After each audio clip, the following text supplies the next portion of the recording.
So hello guys, welcome back to my channel. मैं आ चुका हूँ एक नए वीडियो के साथ। तो गाइज, आज की स्टोरी में आपको बहुत ज्यादा मजा आने वाला है, और अगर आप ये नाइट में देख रहे हो तो आपको और भी ज्यादा मजा आने वाला है। तो वीडियो को लाइक कर दो और चैनल के नीचे जो सब्सक्राइब का बटन है वो जरूर दबा देना और बेल आइकन जरूर ऑल। तो अब बिना देरी किए वीडियो को स्टार्ट करते हैं। तो मूवी के स्टार्टिंग में हमें 1998 का सीन दिखाया जाता है और हम एक आदमी को देखते हैं जिसका नाम सिमिदी होता है, और वो अपनी बेटी राहायू को नमाज पढ़ने के लिए उठाता है। और जब राहायू नमाज पढ़ रही होती है तो उसे कुछ लोगों की आवाज सुनाई दे रही होती है, और जब वो बाहर जाती है तो दो आदमी उसके पिता को बुरी तरीके से मार रहे थे। राहायू अपने पिता को बचाने की कोशिश करती है और इसी बीच वो एक आदमी का कान काट देती है, लेकिन दूसरा आदमी सिमेथिया गला काट के और उसका सर उसके घर के गेट पे लगा देता है। दरअसल उस समय में काला जादू टोटका करने वालों को मार दिया जा रहा था, और इस घटना को 2 साल बीत जाते हैं। और अब हमें राहायू को दिखाया जाता है जो अपनी सौतेली माँ और अपने भाई के साथ रह रही होती है। और राहायू अब एक कपड़े की दुकान पे काम करती है जहाँ की ओनर कुछ दिनों के लिए बाहर जा रही थी, तो सारी जिम्मेदारी राहायू के ऊपर देके जाती है। और यहाँ हम एक और लड़के को देखते हैं जिसका नाम रतमान था।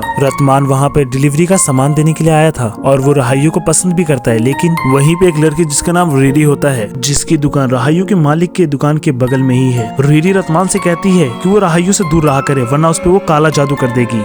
घर आके राहायू सेंतौत अपनी माँ की बातें सुनती है। सेंतौत राहायू के माँ के अंकल हैं, और यहाँ पे सेंतौत उससे अपने दुकान वाले घर को बेच के अपने साथ चलने को कहता है, क्योंकि सिमेती ने मरने से पहले सेंतौत को वो घर बेचने को कहा था। और ये बात राहायू को बिल्कुल पसंद नहीं आती, और इसीलिए उसकी माँ मना कर देती है। राहायू के पिता की मौत के बाद वहाँ के लोग उन्हें शक की नजर से देखने लग गए थे, क्योंकि राहायू के पिता एक शमन थे। और अब जब राहायू जो बगल वाले घर में सुरवो रह रहे हैं उनके घर में फल देने जाती है, तो वो देखती है वहाँ पे एक सांप की छड़ी है, जिस छड़ी को सिमेती ने सुरवो को रखवाली के लिए दी थी। सुरवो से पता लगता है कि वो एक पवित्र छड़ी है। राहायू अपने सौतेले नाना जी को इसलिए पसंद नहीं करती थी क्योंकि वो उसको हमेशा घर बेचने की बात करते थे, और अगर ऐसा हुआ तो उसको बचपन वाले घर में वापस जाके रहना पड़ेगा। वो घर एक प्रेयर रूम बन चुका था जहाँ लोग नमाज पढ़ने के लिए जाते थे, और वहीं एक आदमी नमाज पढ़ रहा था। जब कोई बार बार उसे कंधे पे हाथ रखता है, वो आदमी थोड़ा डरता तो है, लेकिन फिर भी वो नमाज पढ़ता जाता है। और दोस्तों, वो हाथ शैतान का था। और अचानक से वहाँ पे लाइट चली जाती है, और राहायू भी वहीं पे नमाज पढ़ने के लिए आई थी, और अंदर उस आदमी के साथ मरे हुए लोग भी नमाज पढ़ रहे थे,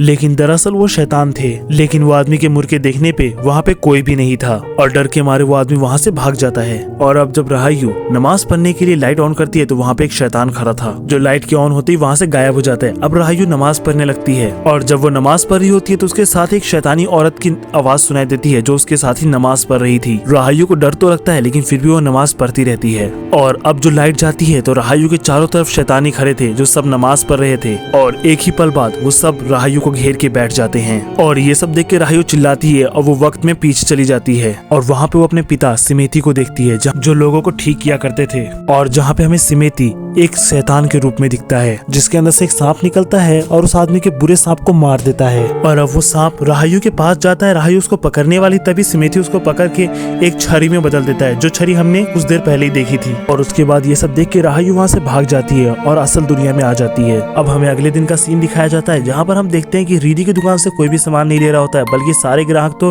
राहायू की दुकान पे जा रहे होते हैं। तो ये सब देख के रीडी को काफी ज्यादा गुस्सा आता है, और ये सब देख के रीडी काफी ज्यादा भड़क जाती है और राहायू को जादूगर की बेटी बोलती है। और ये सब सुन के जो कपड़े खरीदने के लिए लोग आ रखे थे वो लोग यहाँ से चले जाते हैं, और रीडी उसके पिता के बारे में बुरा भला कहती है, और जिसे सुन के राहायू रीडी के ऊपर हमला कर देती है और उसका गला दबाने लगती है। और यहाँ पे राहायू पुजिष्ट हो गई थी। तभी रतमाना के राहायू पे दुआ पड़ता है और राहायू ठीक हो जाती है, और उसे ठीक करता है। राहायू पुजिष्ट हो चुकी है, और ये बात वहाँ फैल जाती है, और वहाँ के लोग या तो उस प्रेयर रूम में जाके पुजिष्ट हो जाते थे या वहाँ जाने से डरते थे। और घर आने के बाद राहायू की मॉम उससे प्रेयर रूम के बारे में पूछती है कि क्या राहायू को वहाँ पे कुछ दिखता है, लेकिन राहायू मना कर देती है, और उसकी माँ कहती है कि अगर उसे कोई शैतान दिखे तो वो अल्लाह पाक से दुआ करे। उसके बाद अगले ही पल में राहायू देखती है कि एक आदमी नमाज पढ़ रहा है उसी प्रेयर रूम में, और उसकी पीठ के ऊपर एक शैतानी बच्चा चढ़ा हुआ है। और राहायू को अपनी आंखों पे विश्वास ही नहीं हो रहा था, लेकिन उसने बिल्कुल सही देखा, और वो बच्चा अचानक से गायब हो जाता है। जब राहायू नमाज पढ़ रही होती है तो उसको वहाँ पे शैतान के पैर दिखते हैं, और वो अपनी आंखें बंद कर लेती है,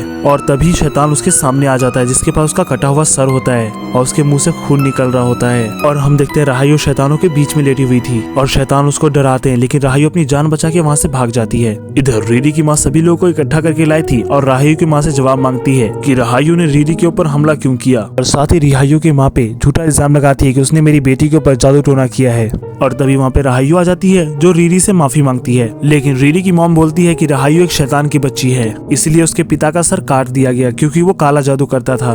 और ये सब सुन के राहायू अपना गुस्सा रोक नहीं पाती और उस पर हमला करती है, लेकिन उसकी माँ उसको रोक लेती है और संभाल लेती है। सभी लोगों के जाने के बाद रिहायू की मॉम बोलती है कि किसी से लड़ाई करने की जरूरत नहीं है और रिहायू की मॉम उस घर को बेचना चाहती थी, लेकिन रिहायू को लगता है कि ये सब उसकी माँ सेंतौत के कहने पे कर रही है क्योंकि सेंतौत को सिमेती की दौलत चाहिए। इसके बाद राहायू खुद के बचपन की झलक देखती है जहाँ पर वो शैतान की गोद में लेटी थी। वो दूसरी दुनिया पहुंच जाती है जो जिनों की दुनिया होती है, जहाँ पर उसे शैतान डराते हैं और उसकी आंखें सुनवोंग के घर में खुलती है जहाँ पर उसे प्रेयर रूम से रतमान लेके आया था। दोस्तों राहायू बिना सोचे समझे इस दुनिया में शैतानों को बुला लेती है और ये ताकतें सिर्फ राहायू के पास थी, लेकिन अब वो उन्हें रोक नहीं सकती क्योंकि उसने ही सारे शैतानों को बुलाया था। दोस्तों वो शैतान राहायू को उसको बचपन में दिखा करते थे और उन शैतानों को राहायू अपना दोस्त मानती थी और ये सब सुनवो राहायू को बताता है और वो ये भी बताता है कि राहायू कोई आम इंसान नहीं है और इसीलिए उसके पिता ने और सिंदूर ने उसको जादुई पावर से ठीक किया था। और जब वो छोटी बच्ची थी अब वो शैतान उसका इंतजार कर रहे हैं, इसलिए वो शैतान उसका पीछा करते हुए प्रेयर रूम तक आ गए थे। और अगले दिन हम देखते हैं कि राहायू काली उल्टी करती है जब उसे मार्केट में कई भूत नजर आते हैं। फिर हम देखते हैं कि और रीरी की माँ से सामान ना लेते हुए राहायू की मॉम से सामान लेती है और ये सब देख के रीरी की माँ उसके सारे फूल फेंक देती है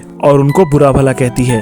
तभी हम रिहायू के पास से एक सांप जाता हुआ देखते हैं जो रीरी की माँ की हालत खराब कर देती है और उनके पैर पे घाव आ जाता है और उनका पैर सड़ने लगता है। और तभी गांव वाले उनको ले जाते हैं और इसी बात से गुस्साए लोग रात को उनके घर आते हैं और उन लोगों का मानना ये था कि राहायू की मॉम सब पे काला जादू कर रही है। तभी वहाँ पे सुनवोंग आके सबको रोकता है क्योंकि उसने देखा था कि एक आदमी अपने फायदे के लिए काली स्पिरिट का यूज कर रहा है। अब लोग कहते हैं अब जो भी होगा उसका जिम्मेदार सुरवो होगा और वो लोग ये सब कह के यहाँ से चले जाते हैं। और उसी रात राहायू फिर से पोजेस्ट हो जाती है और एक सांप जाकर रीरी की माँ का गला घोट देता है उसी के हाथों से और उसकी मौत हो जाती है।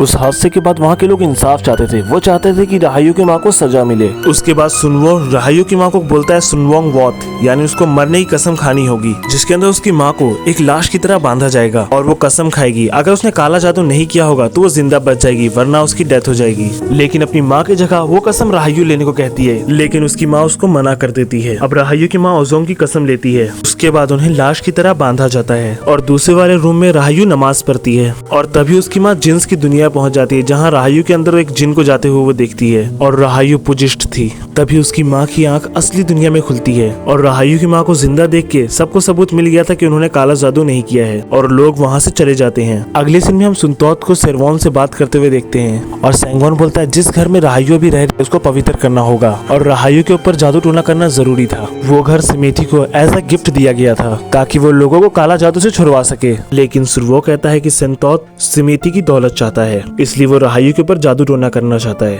अब राहायू की माँ दो लोगों को वो शॉप बेचना चाहती थी जिससे राहायू बिल्कुल भी खुश नहीं थी। उसके बाद उसकी माँ बताती है कि उन्होंने कसम के दौरान उन शैतानों को देखा था और राहायू भी उनमें से एक थी। उन्होंने ये भी बताया कि उन्हें सिमेती का काम उनके शादी से पहले से पता था और वो ये भी कहती कि अब उन्हें यहाँ से जाना होगा क्योंकि जो शैतान उन्हें कंट्रोल करता है। और ये कहते ही राहायू शैतान में बदल जाती है। उसके जरिए शैतान उसकी माँ से कहता है कि सेंतौत एक डेविल है और राहायू के पिता का हथियार अभी सेंतौत है, लेकिन राहायू की आवाज से उसकी माँ को तकलीफ हो रही थी। राहायू ये भी बताती है कि जिस रात उसके पिता को मारा गया था और जब लोग उन्हें घर से निकाल रहे थे तब राहायू ने सेंतौत को एक आदमी के साथ देखा था और जिसके गाल पे घाव था और राहायू के पिता का मर्डर करने के लिए जो लोग आए थे उनमें से एक का राहायू ने कान काट लिया था। और ये सब कहते ही राहायू बेहोश हो जाती है और उसके कुछ देर बाद हमें पता लगता है कि राहायू को जॉब से निकाल दिया गया था और जिसका उस पर बुरा असर होता है। उसके बाद राहायू फिर से पुजिष्ट हो जाती है और उसके मुंह से दो सांप निकलते हैं जिसमें से एक उनके बॉस को मार देता है और दूसरा उसकी माँ के पास जाता है। तभी वो सांप राहायू के भाई के ऊपर दिखता है और उस सांप को पकड़ के वो पटक पटक के मार देती है। तभी राहायू आके उन्हें रोकती है लेकिन अब तक बहुत देर हो चुकी थी और उस शैतान ने सांप का भ्रम दिखाकर उसके हाथों से उसके ही बेटे को मरवा दिया था और अब वो उसकी माँ को सिमेती की एक झलक दिखाकर उसके हाथों से उसको फांसी लगवा देता है जिससे वो मर जाती है।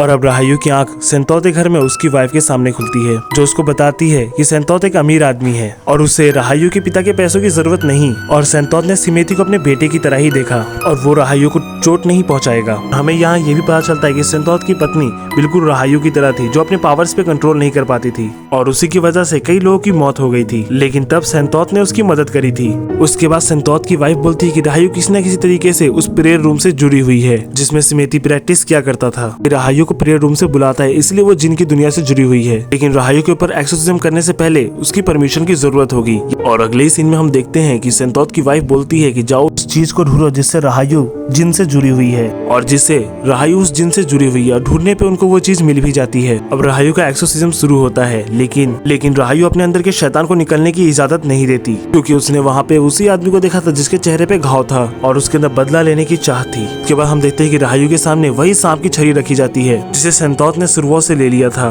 और जिन राहायु के ऊपर कब्जा कर लेता है। और राहायु कहती है कि सेंतौत उसके पिता के खून का जिम्मेदार है और उसे खूनी के बारे में पता था। और अब हमें यहाँ पे असली राज पता चलता है कि उसके पिता को सुरवो ने मरवाया था, वो भी सेंतौत के बेटे को इस्तेमाल करके। लेकिन वो सिमेती को मारने वाला है ये उसने सेंतौत के बेटे वाहिद को नहीं बताया था। तभी सेंतौत का बेटा पुजिस्ट होकर अपने ही पिता को मार देता है और तभी सेंतौत की पत्नी आकर अपने बेटे को होश में लाती है, लेकिन तब तक बहुत देर हो चुकी थी और उसका बेटा इस पाप के लिए खुद को ही मार देता है। और अब पुजिस्ट राहायु कहती है कि वो मरने के ही लायक थे। तब सेंतौत की पत्नी राहायु के ऊपर एक्सोर्सिज्म करती है जिससे वो जिन राहायु की बॉडी को छोड़ देता है। एंड सीन में सेंतौत की पत्नी राहायु को अपने पावर्स कंट्रोल करने को कहती है और खुद को गॉड को सरेंडर करने को कहती है। और हमने देखा कि सेंतौत की पत्नी ने वो छड़ी दफना दी थी ताकि वो छड़ी किसी और के हाथ ना लगे और वो एक पवित्र छड़ी नहीं थी। और बस उसी पीरियड रूम में अब सब लोग नमाज पढ़ रहे होते हैं और ये मूवी यहीं पे एंड हो जाती है। दोस्तों ये मूवी बहुत ज्यादा अच्छी है और आप इसे एक बार जरूर देख सकते हैं। तो आप लोगों को ये स्टोरी कैसा लगा आप लोग मुझे कमेंट से बताएं और इस वीडियो को एक लाइक कर दें और चैनल को भी सब्सक्राइब कर लें ताकि आपको और भी ऐसी वीडियोस देखने को मिले और बेल आइकन जरूर ऑल पे सिलेक्ट करना।